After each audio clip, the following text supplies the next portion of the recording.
देश को संविधान की आवश्यकता क्यों पड़ी? क्योंकि देश को सही दिशा देने के लिए संविधान की आवश्यकता पड़ी। देश को अच्छी तरह से और न्यायपूर्ण तरीके से चलाने के लिए नियमों की जरूरत थी। 15 अगस्त 1947 को अपना देश अंग्रेजों से आज़ाद हुआ। आज़ादी मिलने के बाद भारत को एक ऐसे लिखित दस्तावेज की जरूरत थी जो देश के शासन, नागरिकों के अधिकार और कर्तव्यों को स्पष्ट करे। स्वतंत्रता के बाद देश को चलाने के लिए स्पष्ट नियम और कानून चाहिए थे।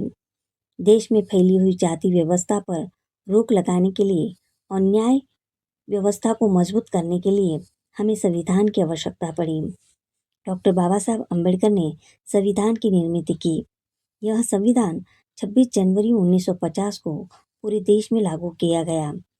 इसमें नागरिकों के अधिकारों की रक्षा के लिए मौलिक अधिकार दिए गए, जो हर नागरिक की स्वतंत्रता और समानता की रक्षा करता है।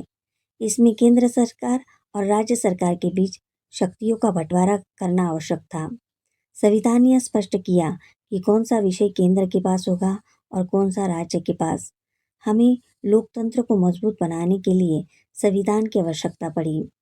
संविधान ने भारत को एक लोकतांत्रिक गणराज्य घोषित किया, जहां पर जनता अपना प्रतिनिधि चुनती है। संविधान ने स्वतंत्र न्यायपालिका की व्यवस्था की, ताकि यदि किसी के अधिकारों का उल्लंघन हो तो वह अदालत में न्याय पा सके। भारत में अनेक भाषाएं, धर्म और संस्कृति है। संविधान ने सभी को अधिकार देकर राष्ट्रीय एकता को मजबूत किया, ताकि देश में कानून शासन स्थापित हो, नागरिकों के अधिकार सुरक्षित हो और सामाजिक न्याय मिले और भारत एक मजबूत राष्ट्र बने।